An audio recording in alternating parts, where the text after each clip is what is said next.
Srdečne vás všetkých v mene polovníckej spoločnosti Hájik Krivan Chtelnica Nižná Lopašov vítam na svetohubertovskej oslave poriadanej k úcte nášmu patrónovi.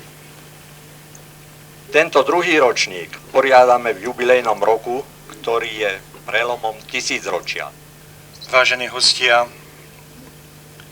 drahí bratia a sestry, dovolte mi, aby som aj ja vás čo najsrdečnejšie pozdravil a čo najúprimnejšie privítal na tejto slávnostnej svätej omši. Slávime 23. nedeľu v období cez rok, ale v našej farnosti slávime sviatok a spomíname na svätého Huberta, biskupa, ktorý svojím spôsobom života po svojom obrátení nielen sa stal kňazom, ale aj biskupom a obracal aj iných k viere a k Bohu. A to najdôležitejšie, my máme tu možnosť počuť Božie slovo. Neprišli sme sem len tak, snáď na guláš, alebo len tak sa stretnúť. Ale na prvom mieste si vypočuť Božie slovo, vypočuť si Boha. A my ho máme možnosť počuť. A to je dôležité. A potom máme možnosť o tom hovoriť. A to je tiež dôležité. Aby sme o tom hovorili. Nie to, čo tu bolo. Aj to patrí k tejto oslave. Samozrejmá vec. Ale je to podstatné. No a samozrejmá vec, že to, čo sme hovorili aj v Lani, aj tomto roku sa dá povedať, že sa uskutočnilo a uskutoční. Že sa tu stretli všetci tí, nie len ktorí prišli sem s vierou, so zbožnosťou alebo na svätú omšu, ale prišli sa stretnúť. Stretli sa. A budú radi, keď si budú môcť podať ruku. A budú radi, keď si budú môcť jeden druhému povedať napríklad svoje zážitky od tej minulej svätej omše po dnešný deň. Snáď aj o tom, čo sa všetko udialo v ich rodinnom, osobnom, pracovnom, ale aj snáď polovnom spôsobe života. A preto aj toho hluchonemého Pán Ježiš uzdravuje. Uzdravuje ho na tele i na duši. Dáva mu možnosť komunikovať.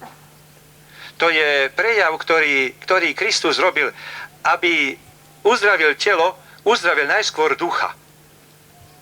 A tu skutočne musím poznamenať, že je to táto chvíľa, táto udalosť pre nás nesmierne vzorným príkladom, preto ako chápať Božie slovo, ako chápať evanjelium.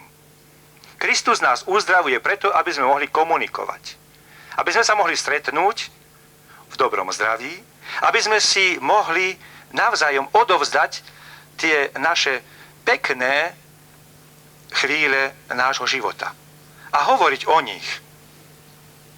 To je náš život tu na tejto planete. A preto som rád, že ste prišli. Preto som rád, že počúvate. Preto som rád, že budete môcť o tomto hovoriť. Všade tam, kde prídete. A budete vidieť aj sami, že ak budete vedieť dnes vnímavo prijímať všetko okolo seba. A keď tu budete vedieť potom aj tak pekne podať a reprodukovať doma, povedzme, v tej spoločnosti, kde sa budete nachádzať, tak budete vidieť tú odozvu toho dnešného Božieho slova, toho Ježiša Krista, ktorý nás, môžeme povedať, uzdravil. Že nám povedal, otvor sa, človeče. Otvor sa dnes pre Božie slovo, lebo ono ti dá to, čo budeš potrebovať potom, povedzme, keď prídeš tam, kam ťa Pán povolá.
naozaj si svätý Otče, Ty prameň všetkej svetosti.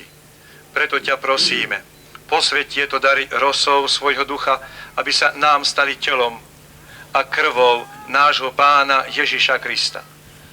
On prv, než sa dobrovoľne vydal na smrť, vzal chlieb a vzdával vďaky, lámal ho a dával svojim učeníkom hovoriac: Vezmite a jedzte z neho všetci. Toto je moje telo, ktoré sa obetuje za vás.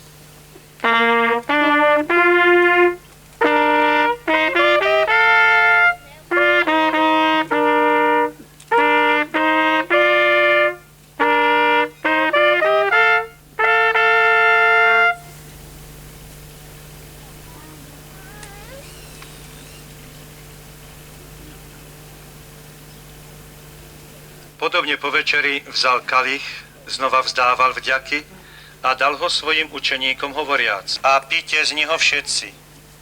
Toto je kalich mojej krvi, ktorá sa vylieva za vás i za všetkých na odpustenie hriechov. Je to krv novej a večnej zmluvy. Toto robte na moju pamiatku.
S vámi.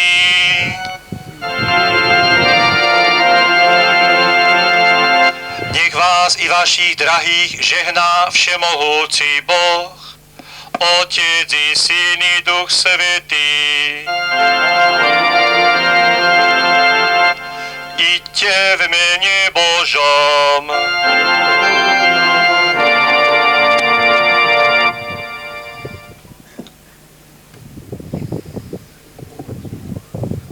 Vážení prítomní, dovolte mi poďakovať sa pánovi duchovnému otcovi za celebrovanie tejto svätej omše venovanej pamiatke nášho patróna svätého Huberta.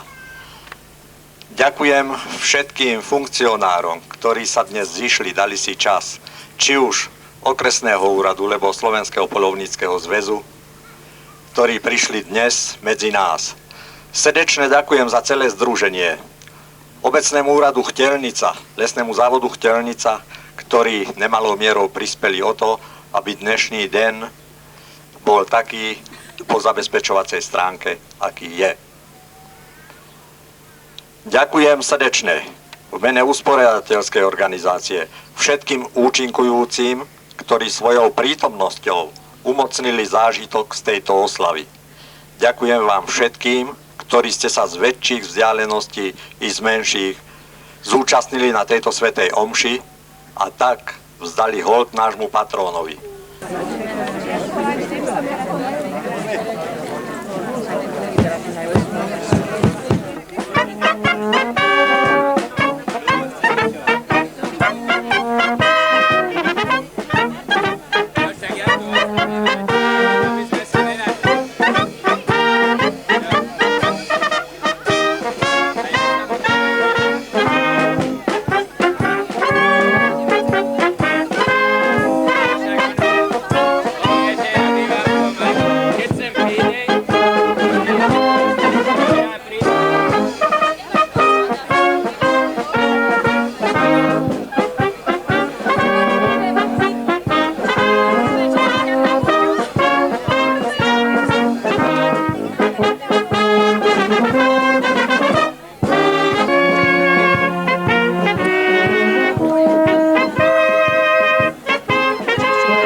Ja,